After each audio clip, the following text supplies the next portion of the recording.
बीजापुर में आज डीवीपी के नेतृत्व में विद्यार्थियों ने एक बड़ा आंदोलन किया। इस आंदोलन में कई छात्र छात्राओं ने भाग लेकर शिक्षा क्षेत्र से जुड़े गंभीर मुद्दों पर अपना विरोध दर्ज कराया। डोनेशन हावड़ी बंद करो, विद्यार्थियों का भविष्य बचाओ, स्कॉलरशिप हमारा हक है और शिक्षा क्षेत्र में भ्रष्टाचार बंद करो जैसे नारों के साथ विद्यार्थियों ने अपनी मांगे सरकार और संबंधित अधिकारियों के सामने रखी। आंदोलन के दौरान विद्यार्थियों ने आरोप लगाया कि शिक्षा के नाम पर बढ़ती डोनेशन प्रथा और स्कॉलरशिप वितरण में हो रही देरी से हजारों विद्यार्थियों का भविष्य प्रभावित हो रहा है। प्रदर्शन में शामिल छात्रों ने कहा कि गरीब और मध्यम वर्ग के परिवारों के बच्चों पर लगातार आर्थिक बोझ बढ़ता जा रहा है, इसीलिए शिक्षा को व्यापार बनाने के बजाय विद्यार्थियों के हित में नीतियां बनाई जानी चाहिए। विद्यार्थियों ने मांग की है कि स्कॉलरशिप समय पर जारी की जाए, डोनेशन के नाम पर वसूली पर रोक लगाई जाए और शिक्षा क्षेत्र में हो रहे भ्रष्टाचार के खिलाफ कठोर कार्रवाई की जाए। आंदोलनकारियों का कहना है कि अगर उनकी मांगों पर जल्द ध्यान नहीं दिया गया तो आने वाले दिनों में और भी बड़े स्तर पर संघर्ष किया जाएगा। फिलहाल इस आंदोलन के माध्यम से विद्यार्थियों ने अपनी आवाज बुलंद करते हुए शिक्षा व्यवस्था में सुधार की मांग उठाई है। आइए अब सुनते हैं आंदोलन में शामिल विद्यार्थियों और डीवीपी के प्रतिनिधियों ने अपनी मांगों को लेकर क्या कुछ कहा। ಇವತ್ತು ನಾವೆಲ್ಲರೂ ಕೂಡ ಹೋರಾಟ ಮಾಡ್ತಿರ್ತಕ್ಕಂಥದ್ದು ವಿದ್ಯಾರ್ಥಿಗಳಿಗೆ ಸಿಗಬೇಕಾಗಿರ್ತಕ್ಕಂಥ ಮೂಲಭೂತ ವ್ಯವಸ್ಥೆ ಆಗಿರ್ಬೋದು, ಅವ್ರಿಗೆ ಸಿಗಬೇಕಾಗಿರ್ತಕ್ಕಂತಹ ಸರ್ಕಾರದ ಯೋಜನೆಗಳಾಗಿರ್ಬೋದು, ಶೈಕ್ಷಣಿಕ ಸವಲತ್ತುಗಳಾಗಿರ್ಬೋದು, ಅವು ಎಲ್ಲವನ್ನು ನೀಡಬೇಕಾಗಿರ್ತಕ್ಕಂಥ ಜಿಲ್ಲಾಡಳಿತ ಇವತ್ತು ಜಿಲ್ಲೆಯಲ್ಲಿ ಕಣ್ಮುಚ್ಚಿ ಕುಳಿತಿದೆ ಅಂತೇಳಿ ನಾವೆಲ್ಲರೂ ಕೂಡ ಇವತ್ತ ಹೋರಾಟ ಮಾಡ್ತಾ ಇದ್ದೀವಿ. ನಮ್ಮ ಬೇಡಿಕೆ ಇವತ್ತು ಜಿಲ್ಲಾಡಳಿತ ವಿದ್ಯಾರ್ಥಿಗಳಿಗೆ ಇಷ್ಟ್ಯಾಕೋ ವಿರುದ್ಧ ಧೋರಣೆ ತೋರ್ತಾ ಇದೆ, ಅದನ್ನ ಇವತ್ತ ವಿದ್ಯಾರ್ಥಿಗಳ ಮುಂದೆ ಸ್ಪಷ್ಟಪಡಿಸಬೇಕು. ಸುಮಾರು ಜಿಲ್ಲೆಯಲ್ಲಿ ಸುಮಾರು ವರ್ಷಕ್ಕೆ 1,25,000 ವಿದ್ಯಾರ್ಥಿಗಳು ಪ್ರತಿ ವರ್ಷನೂ ಕೂಡ ವಿಜಯಪುರ ಜಿಲ್ಲೆಗೆ ಇವತ್ತು ನಾನು ಓದ್ಬೇಕು, ಒಳ್ಳೆ ಜೀವನವನ್ನ ಕಟ್ಕೊಳ್ಬೇಕು, ನನ್ನ ಒಂದು ಭವಿಷ್ಯ ಒಳ್ಳೆ ರೀತಿಯಿಂದ ಆಗ್ಬೇಕು ಅಂತಕ್ಕಂತ ಒಂದು ಉದ್ದೇಶಗಳನ್ನ ಇಟ್ಕೊಂಡು ಈ ಒಂದು ಜಿಲ್ಲೆಗೆ, ಈ ಒಂದು ವಿಜಯಪುರ ನಗರಕ್ಕೆ ಒಳ್ಳೆ ಒಂದು ಶಿಕ್ಷಣವನ್ನು ಪಡಿಬೇಕು ಅಂತಕ್ಕಂತ ಆದೇಶವೊಂದಿಗೆ ಬಂದಿರ್ತಾರೆ. ಆದ್ರೆ ಇವತ್ತು ಜಿಲ್ಲಾಡಳಿತ ಇಲ್ಲಿರ್ತಕ್ಕಂತ ವಿದ್ಯಾರ್ಥಿಗಳನ್ನ ನಡೆಸ್ಕೊಳ್ಳುವಂತ ರೀತಿ ನೋಡಿದ್ರೆ ಇವತ್ತು ನಾವೆಲ್ಲರೂ ಕೂಡ ಇವತ್ತು ಈ ಜಿಲ್ಲಾಡಳಿತಕ್ಕೆ ಬೇಡ ಅಂತಕ್ಕಂತ ಒಂದು ವ್ಯವಸ್ಥೆ ಇವತ್ತು ಸೃಷ್ಟಿಯಾಗಿದೆ. ಇವತ್ತು ಜಿಲ್ಲಾಡಳಿತ ಅವ್ರಿಗೆ 2-3 ವರ್ಷದಿಂದ ನೀಡಬೇಕಾಗಿರ್ತಕ್ಕಂಥ ಸ್ಕಾಲರ್ಶಿಪ್ ಅನ್ನ ಯಾಕೆ ನೀಡ್ತಾ ಇಲ್ಲ? ಅದು ನಮ್ಗೆ ಕೊಡ್ತಾ ಇರ್ತಕ್ಕಂಥ ನಮ್ಮ ಹಕ್ಕದು, ಸಂವಿಧಾನ ಕೊಟ್ಟಿರ್ತಕ್ಕಂಥ ನಮ್ಮ ಮೂಲಭೂತ ಹಕ್ಕದು, ಅದನ್ನ ಯಾಕೆ ಸರ್ಕಾರ ನೀಡ್ತಾ ಇಲ್ಲ? ಇವತ್ತು ಟಿಸಿಎಂ ಇಲಾಖೆ ಇದೆ, ಸೋಷಿಯಲ್ ವೆಲ್ಫೇರ್ ಇಲಾಖೆ ಇದೆ, ಮೈನಾರಿಟಿ ಇಲಾಖೆ ಇದೆ. ಇವರು ಯಾವ ಉದ್ದೇಶಕ್ಕೆ ಇವತ್ತು ನಮ್ಮ ಒಂದು ಸ್ಕಾಲರ್ಶಿಪ್ ಮಾಡ್ಬೇಕು, ಹಾಸ್ಟೆಲ್ ವ್ಯವಸ್ಥೆ ಮಾಡಿಕೊಡ್ಬೇಕು, ಆ ಹಾಸ್ಟೆಲ್ ವ್ಯವಸ್ಥೆಯಲ್ಲಿ ಇರ್ತಕ್ಕಂಥ ಮೂಲಭೂತ ಸೌಕರ್ಯಗಳನ್ನು ಕೊಡ್ಬೇಕು, ಯಾವ ವಿದ್ಯಾರ್ಥಿಗೆ ಅನ್ಯಾಯ ಆಗ್ತದೆ ಆ ಒಂದು ಕಾಲೇಜ್ ವಿಸಿಟ್ ಮಾಡೋದಲ್ಲಿ, ಒಂದು ಕಮಿಟಿಗಳನ್ನು ಮಾಡೋದಲ್ಲಿ ಈ ಕೆಲಸ ಮಾಡಿರ್ಬೇಕಾಗಿರ್ತಕ್ಕಂತ ಯಾವುದೇ ಇಲಾಖೆ ಅಧಿಕಾರಿಗಳು ಯಾಕೆ ಮಾಡ್ತಿಲ್ಲ? ಪ್ರತಿ ಕಾಲೇಜುಗಳಲ್ಲಿ, ಅದರಲ್ಲೂ ಮೆಡಿಕಲ್ ಕಾಲೇಜ್ ಆಗಿರ್ಬೋದು, ಅದರಲ್ಲಿ ಪ್ರಶಿಕ್ಷಣಾರ್ಥಿ BEd ವಿದ್ಯಾರ್ಥಿಗಳಿಗೆ ಇವತ್ತು 2-3 ಲಕ್ಷ ರೂಪಾಯಿ ಇವತ್ತು ಫೀಸ್ ಅನ್ನ ಇವತ್ತು ಡೊನೇಷನ್ ಹೆಸರಲ್ಲಿ ವಸೂಲಿ ಮಾಡ್ತಾ ಇದಾರೆ. ವಸೂಲಿ ಮಾಡ್ತಾ ಇದಾರೋ ಇಲ್ಲೋ? ಮತ್ತೆ ಜಿಲ್ಲಾಡಳಿತ ಏನ್ ಮಾಡ್ತಾ ಇದೆ? ನಾವು ಸುಮಾರು ಸರಿ ಹೋರಾಟಗಳನ್ನು ಮಾಡಿದ್ದೀವಿ, ಲೆಟರ್ಗಳನ್ನು ಕೊಟ್ಟಿದ್ದೀವಿ, ಲಾಠಿ ಏಟ್ಗಳನ್ನು ತಿಂದಿದ್ದೀವಿ, ರೋಡ್ ಬ್ಲಾಕ್ ಗಳನ್ನು ಮಾಡಿದ್ದೀವಿ, ಉಪವಾಸ ಸತ್ಯಾಗ್ರಹಗಳನ್ನು ಮಾಡಿದ್ದೀವಿ. 2 ಕಾಲೇಜ್ ಬ್ಯಾನ್ ಆದ್ರೂ ಕೂಡ ಇವತ್ತು ಮತ್ತೆ ಅದೇ 3 ಲಕ್ಷ ರೂಪಾಯಿ ಇವತ್ತ ಫೀಸ್ ಅನ್ನ ತೆಗೆದುಕೊಳ್ತಾ ಇದ್ದಾರೆ. 3 ಲಕ್ಷ ರೂಪಾಯಿ ಫೀಸ್ ಅನ್ನ ತೆಗೆದುಕೊಳ್ಳುವಂತ 2 ಲಕ್ಷ ರೂಪಾಯಿ ಫೀಸ್ ತೆಗೆದುಕೊಳ್ಳುವಂತ ಅಧಿಕಾರಗಳನ್ನ ಖಾಸಗಿ ಸಂಸ್ಥೆಗಳಿಗೆ ಯಾರು ಕೊಟ್ಟಿದ್ದಾರ? ಜಿಲ್ಲಾಡಳಿತ ನೀವ್ ಯಾಕೆ ಕೇಳ್ತಾ ಇಲ್ಲ? ನಿಮ್ ಗಮನಕ್ಕೆ ತಗೊಂಡ್ ಬಂದಿದೀವಿ, ನಾವು ಹೋರಾಟ ಮಾಡಿದೀವಿ, ನಾವು ಮಾಡಿದ್ರು ಕೂಡ ಮಾಡಿದಿಲ್ವಾ? ಯಾಕೆ ನೀವು ಅವ್ರ ಮೇಲೆ ಕ್ರಮ ಕೈಗೊಳ್ತಾ ಇಲ್ಲ? ಇವತ್ತು ವಿದ್ಯಾರ್ಥಿಗಳು ದುಡ್ಡು ಕಟ್ಟಿ ಅವ್ರ ತಂದೆ ತಾಯಿಗಳು ಇವತ್ತು ಸಾಯ್ತಾ ಇದಾರ. ಅವ್ರು ದುಡ್ದಿರ್ತಕ್ಕಂತ 1 ರೂಪಾಯಿಯನ್ನು ನನ್ನ ಮಕ್ಕಳಿಗೆ ಖರ್ಚು ಮಾಡ್ಬೇಕಂತೇಳಿ ಇವತ್ತು ಸಾಯ್ತಾ ಇದಾರ. ಆದ್ರೆ ನೀವು ವಿದ್ಯಾರ್ಥಿಗಳಿಂದ ಹಣವನ್ನ ವಸೂಲಿ ಮಾಡ್ತಾ ಇದ್ರಿ. ಆದ್ರೆ ಅವ್ರಿಗೆ ಸಿಗ್ಬೇಕಾಗಿರ್ತಕ್ಕಂತ ಶಿಕ್ಷಣವನ್ನ ಯಾಕೆ ಕೊಡ್ತಾ ಇದ್ರೆ ಹೇಳ್ರಿ. ಒಳ್ಳೆ ರೀತಿ ಅಂತ ಅವ್ರಿಗೆ ಸಿಗ್ಬೇಕಾಗಿರ್ತಂತ ಎಲ್ಲಾ ಮೂಲಭೂತ ವ್ಯವಸ್ಥೆ ಕೊಟ್ರೆ ನಾವು ಫೀಸ್ ಅನ್ನ ಕೊಡ್ತೀವಿ. ನೀವು ಫೀ ರಿಸಿಪ್ಟ್ ಅನ್ನ ಕೊಡ್ರಿ.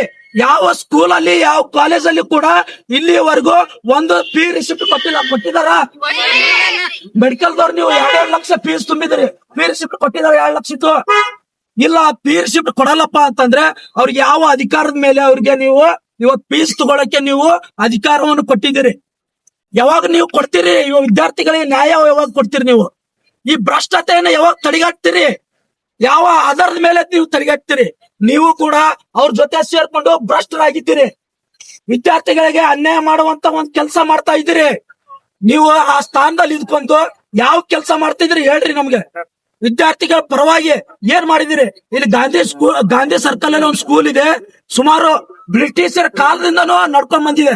ಆ ಸ್ಕೂಲ್ ಅಲ್ಲಿ ಒಂದು ಕ್ಲಾಸ್ಗಳಿಲ್ಲ, ಬೆಂಚ್ಗಳಿಲ್ಲ, ಒಳ್ಳೆ ಒಂದು ಲೈಬ್ರರಿಗಳಿಲ್ಲ, ಒಳ್ಳೆ ಒಂದು ಅವ್ರಿಗೆ ಓದ್ಲಿಕ್ಕೆ ಒಂದು ಪುಸ್ತಕಗಳಿಲ್ಲ, ಸೈನ್ಸ್ ವಿದ್ಯಾರ್ಥಿಗಳಿಗೆ ಲೈಬ್ರರಿಗಳಿಲ್ಲ. ಏನ್ ಮಾಡ್ತಾ ಇದ್ರಿ?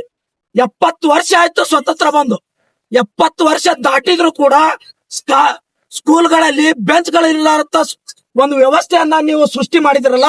ನಾಚಿಕೆ ಆಗ್ಬೇಕು ಸರ್ಕಾರಕ್ಕೆ, ನಾಚಿಕೆ ಆಗ್ಬೇಕು. ಇವತ್ತು ಜಿಲ್ಲಾಡಳಿತಕ್ಕೆ ನಾಚಿಕೆ ಆಗ್ಬೇಕು ನಿಮ್ಗೆ. ಇವತ್ತು 3 ಲಕ್ಷ ರೂಪಾಯಿ ಫೀಸ್ ತಗೊಂಡ್ರು ನೀವು ಮಾನ ಮರ್ಯಾದೆ ಇರ್ಲಾರ್ದೆ ಇವತ್ತು ಆಡಳಿತ ನಡೆಸ್ತಾ ಇದಾರಲ್ಲ, ನಾಚಿಕೆ ಆಗ್ಬೇಕು ನಿಮ್ಗೆ. ಇವತ್ತು ಸಾಯ್ತಾ ಇದಾರ. ಮೊನ್ನೆ ವಿದ್ಯಾರ್ಥಿಗಳು ಸುಸೈಡ್ ಮಾಡ್ಕೊಂಡಿದಾರ. ಇವತ್ತು ನೀಟ್ ಎಕ್ಸಾಮ್ ಭ್ರಷ್ಟಾಚಾರ ಆಗಿದೆ ಅಂತೇಳಿ ಸುಸೈಡ್ ಮಾಡ್ಕೊಂಡಿದ್ರ. ಆ ವಿದ್ಯಾರ್ಥಿಗಳ ಒಂದು ಆತ್ಮಹತ್ಯೆಗೆ ಜೀವನ ತಂದ್ಕೊಳ್ಳಕ್ ಆಗ್ತದ ನಿಮ್ ಕಡೆಯಿಂದ? ಅವರ ಪ್ರಾಣವನ್ನ ಕೊಡಲು ನಿಮ್ ಕಡೆಯಿಂದ ಆಗ್ತದ? ಪ್ರತಿದಿನ ವಿದ್ಯಾರ್ಥಿಗಳು ಪ್ರತಿದಿನ ಕಾಲೇಜ್ಗೆ ಹೋದ್ರೆ ಸಾಕು, ಇವತ್ತು ದುಡ್ಡು ಕೊಡ್ಬೇಕು. ಅವ್ರು ಪ್ರೋಗ್ರಾಮ್ ಮಾಡಿದ್ರು ದುಡ್ಡು ಕೊಡ್ಬೇಕು, ನೋಟ್ಸ್ ಕೊಡ್ಬೇಕಂದ್ರು ದುಡ್ಡು ಕೊಡ್ಬೇಕು, ಯಾವುದೇ ಒಂದು ಏನಾದ್ರೂ ಒಂದು ಆಕ್ಟಿವಿಟೀಸ್ ಮಾಡ್ಬೇಕಪ್ಪ ಅಂತಂದ್ರು ದುಡ್ಡು ಕೊಡ್ಬೇಕು. ದುಡ್ಡು ಕೊಡ್ಲಿಲ್ಲಪ್ಪ ಅಂತಂದ್ರೆ ನಾವ್ ಇಂಟರ್ನಲ್ ಹಾಕಂಗಿಲ್ಲ, ನಾವ್ ವಿದ್ಯಾರ್ಥಿಗಳಿಗೆ ಕ್ಲಾಸ್ ಬಿಟ್ಟು ಹೊರಗೆ ಹಾಕೋದು, ಟಾರ್ಚರ್ ಮಾಡೋದು. ಅದರಲ್ಲೂ ವಿಶೇಷವಾಗಿ ಹೆಣ್ಣು ಮಕ್ಕಳಿಗೆ ಇಟ್ಟು ಟಾರ್ಚರ್ ಮಾಡ್ತಾ ಇದ್ದಾರೆ. ಫೋನ್ ಪೇ ಮಾಡ್ಕೊಳಂಗಿಲ್ಲ, ಕ್ಯಾಶ್ ತಂದು ಕೊಟ್ರೇನೆ ಮಾತ್ರ ನಾವ್ ಇವತ್ತ ನಿಮ್ಗೆ ಹಾಲ್ ಟಿಕೆಟ್ ಕೊಡ್ತೀವಿ ಅಂತೇಳಿ ಸುಮಾರು ವಿದ್ಯಾರ್ಥಿಗಳಿಂದ ಎಕ್ಸಾಮ್ ಇಂದ ಹೊರಗೆ ಹಾಕಿದ್ದಾರೆ. ನಿವಾಸ ಮುತ್ತಿಗೆ ಹಾಕಿದ್ವಿ. ಮುಂದಿನ ದಿನಮಾನಗಳಲ್ಲಿ ನಿಮ್ಮ ಅಡ್ಡಾಡಕ್ಕೂ ಬಿಡಂಗಿಲ್ಲ ನಾವು. ನೀವು ಎಲ್ಲಿರ್ತೀರ ಅಲ್ಲೇ ಬರ್ತೀವಿ ನಾವು, ಅಲ್ಲೇ ಪ್ರಶ್ನೆ ಮಾಡ್ತೀವಿ ನಾವು. ನಮ್ಮ ಹಕ್ಕನ್ನು ಕೊಡುವವರೆಗೂ ನಾವು ಹೋಗೋದಿಲ್ಲ. ಇದು ನಮ್ ಬೇಡಿಕೆ ಆದ ಕಾರಣ ಜಿಲ್ಲಾ ಅಧಿಕಾರಿಗಳು ನಮ್ಮ ಎಲ್ಲಾ ಬೇಡಿಕೆಗಳನ್ನು ಈಡೇರಿಸುವ ನಿಟ್ಟಿನಲ್ಲಿ ನಮ್ಮ ವಿದ್ಯಾರ್ಥಿಗಳಿಗೆ ಸ್ಕಾಲರ್ಶಿಪ್ ಕೊಡುವಂತ ಒಂದು ಕಮಿಟಿಯನ್ನು ರಚನೆ ಮಾಡ್ಬೇಕು. ಅವ್ರಿಗೆ ಎಲ್ಲಿ ಅನ್ಯಾಯ ಆಗ್ತದೋ ಆ ಕಮಿಟಿ ಮುಖಾಂತರ ಅವರಿಗೆ ನ್ಯಾಯ ಕೊಡುವಂತ ಒಂದು ವ್ಯವಸ್ಥೆ ಜಿಲ್ಲಾಡಳಿತದಿಂದ ಆಗ್ಬೇಕು. ನೀವು ಸ್ಪಷ್ಟತೆ ಕೊಡುವವರೆಗೂ ನಮ್ಮ ಹೋರಾಟ ನಿಲ್ಲೋದಿಲ್ಲ ಅಂತ ಹೇಳಿ ಈ ಹೋರಾಟ ಮೂಲಕ ತಮ್ಗೆ ನಾನು ಮನವಿ ಮಾಡ್ಕೊತಾ ಇದ್ದೀನಿ. ಬೇಕೇ ಬೇಕು, ಬೇಕೇ ಬೇಕು. ವಿದ್ಯಾರ್ಥಿ ವೇತನ ನೀಡಿದ ಜಿಲ್ಲಾ ಆಡಳಿತಕ್ಕೆ, ವಿದ್ಯಾರ್ಥಿಗಳಿಗೆ ಭವಿಷ್ಯಕ್ಕೆ ಕುತ್ತು ತಂದಿರುವ ಆಡಳಿತಕ್ಕೆ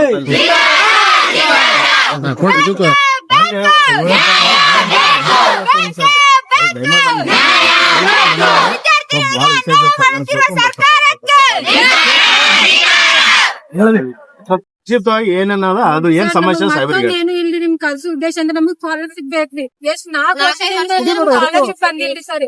ಅದ್ರ ಕಾಲೇಜ್ ಒಳಗಂದ್ರ 4 ಲಕ್ಷ 2 ಲಕ್ಷ ತಗೊಂತಾರಿ. ಮತ್ತ ಬಡ ಮಕ್ಳು ಎಲ್ಲಿಗ್ ಹೋಗ್ಬೇಕ್ರಿ, ಏನ್ ಮಾಡ್ಬೇಕ್ರಿ ಸರ್? ನಮಗ್ ನಿಮ್ ಅರ್ಧ ಮನೆ ಕಟ್ತಾರಿ ಸರ್, ಅದ್ರಿಂದ ನಾವ್ ಎಜುಕೇಶನ್ ಕಂಟಿನ್ಯೂ ಮಾಡ್ಬಾರ್ದ್ರಿ. ಎಲ್ಲಾನು ನಾವೇ ಕಟ್ಬೇಕಂದ್ರ ಆಗಲ್ರಿ. ಬಡ ತಾಯಿ ತಂದಿ ಇರ್ತಾರಿ ಸರ್, ಇದ್ದವ್ರು ಮಾಡ್ತಾರಿ ಸರ್, ಇಲ್ಲಾರ್ದವ್ರು ಏನ್ ಮಾಡ್ಬೇಕ್ರಿ? ಒಂದ್ ಅಪ್ಲಿಕೇಶನ್ ಬಂದ್ರ ಸರ್ ಈ ಮನ್ಯಾಗ ಏನ್ ಮಾಡ್ತಾರಿ, ಹಾಕ್ ತಂಗಿ ಅಂತಾರಿ. ಎಷ್ಟೆಲ್ಲ ಅಪ್ಲಿಕೇಶನ್ ಹಾಕ್ತಾರಿ, ಒಂದು ಸತಿ ಸ್ಕಾಲರ್ಶಿಪ್ ಬಂದಿಲ್ಲ ರೀ. ಮನೇನ 200 200 ಅಪ್ಲಿಕೇಶನ್ ಸ್ಕಾಲರ್ಶಿಪ್ ಹಾಕಂದ್ರ ಏನು ಸ್ಕಾಲರ್ಶಿಪ್ ಅದ್ರಿಂದ ಬಾಳ ಸಮಸ್ಯೆ ಆಗತ್ತದ್ರಿ. ಒಬ್ಬೊಬ್ರು ಎಜುಕೇಶನ್ ಬಿಟ್ಟಾರಿ. ಈ ಸ್ಕಾಲರ್ಶಿಪ್ ಇಂದ ಎಷ್ಟೋ ಜನ ಲೈಫ್ ಸಕಟ ಹಾಳಾಗಿದ್ರಿ ಸರ್. ಅದ್ರಿಂದ ಪೇರೆಂಟ್ಸ್ ಏನ್ ಮಾಡ್ತಾರೆ, ಡೊನೇಷನ್ ಫೀಸ್ ಎಲ್ಲ ಕಟ್ಲಿಲ್ಲ ಸರ್. ಡೊನೇಷನ್ ಫೀಸ್ ಎಲ್ಲ ಕಟ್ಲಿಲ್ಲ, ಆಸಿಂದ ಹೊರಗೆ ಆಗ್ತಾ ಇದಾರೆ ಸರ್. ಭ್ರಷ್ಟತೆ ಫೀ ಕಟ್ಲಿಲ್ಲ ಅಂದ್ರೆ ಅಲ್ಲ ಮಾನವೀಯತೆ ವಿದ್ಯಾರ್ಥಿಗಳಿಗೆ ಪ್ರೊಫೆಸರ್ಸ್ ಗಳು ಎಲ್ಲ ಬ್ಲಾಕ್ ಮೇಲ್ ಮಾಡ್ತಾ ಇದ್ದಾರೆ. ಬ್ಲಾಕ್ ಮೇಲ್ ಮತ್ತು ವಿದ್ಯಾರ್ಥಿಗಳಿಗೆ ಅಸಭ್ಯ ಏನಾದ್ರು ಮಾತಾಡ್ತಾರೆ. ಡಾಕ್ಯುಮೆಂಟ್ಸ್ ಎಲ್ಲ ಇಟ್ಕೊಂಡಿರ್ತಾರ, ಅವ್ರು ಕೊಡ್ಲಿಲ್ಲ ಅಂದ್ರೆ ಕೊಡಂಗಿಲ್ಲ. ಮತ್ತೆ ಇರೆಗ್ಯುಲರ್ ಮಾಡ್ತಾರ. ಬರೋರ್ಗೆ ಬರಕ್ ಬೇಡ, 10,000 ಕೊಡು ಬಿಟ್ಟು ಬಿಡ ಕಾಲೇಜ್. ಹಿಂಗೆಲ್ಲ ಎಲ್ಲ ಭ್ರಷ್ಟ ವ್ಯವಸ್ಥೆ ಅದ ಸರ್. ಇದ್ರ ಬಗ್ಗೆ ಇದು ಒಂದು ಕಮಿಟಿ ಮಾಡ್ಬೇಕು ಸರ್. ಯಾವ ಭ್ರಷ್ಟತೆ ಕಾಲೇಜ್ ನಡ್ಸಂಗಿಲ್ಲ ಸರ್. ಡೈರೆಕ್ಟ್ ಎಕ್ಸಾಮ್ ಬರುವಂತ 15 ಕಾಲೇಜುಗಳು ಡೂಪ್ಲಿಕೇಟ್ ಕಾಲೇಜ್ ಅದಾವ ಬಿಜಾಪುರ್ನಾಗ. 15 ಕಾಲೇಜು.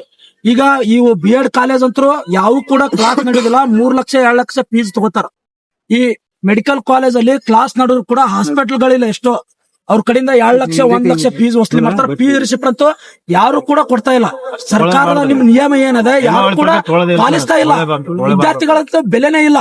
ಯಾರು ನೀವು ಫೋನ್ ಮಾಡಿದ್ರು ಕೂಡ ಅವ್ರು ಕೇರ್ ಮಾಡಂಗಿಲ್ಲ. ಯಾರು ಲೇಡಿ ಸ್ಟೂಡೆಂಟ್ ಯಾರು ವಿದ್ಯಾರ್ಥಿ ಕೇಳ್ತಾರೆ ಸರ್, ಅವ್ರು ಅಸಭ್ಯವಾಗಿ ಮಾತಾಡ್ತಾರೆ. ಯಾರು ಕೊಟ್ಟಾರ ನೀನ್ ಕೊಡದಮ್ಮ ಅಂತ ಇಲ್ಲಿರ್ತಕ್ಕಂತ ಎಲ್ಲಾ ಇಲಾಖೆ ಅಧಿಕಾರಿಗಳಿಗೆ ಮೀಟಿಂಗ್ ಕರೆದು B.Ed ವಿದ್ಯಾರ್ಥಿ ಎಷ್ಟು ಪ್ರಿನ್ಸಿಪಾಲ್ ಇದಾರ ಅವ್ರೆಲ್ಲರಿಗೂ ಕೂಡ ಮೀಟಿಂಗ್ ಕರಿಬೇಕು. ನೀವು ಇವು ಮೆಡಿಕಲ್ ಸ್ಟೂಡೆಂಟ್ ಎಷ್ಟು ಕಾಲೇಜ್ಗಳ ಮೀಟಿಂಗ್ ಕರಿಬೇಕು. 2-3 ತಿಂಗಳಿಗೆ ಮೀಟಿಂಗ್ ಕರಿಬೇಕು. ಮೊದಲೆಲ್ಲ ಮೀಟಿಂಗ್ ಮಾಡ್ತಾ ಇದ್ರು.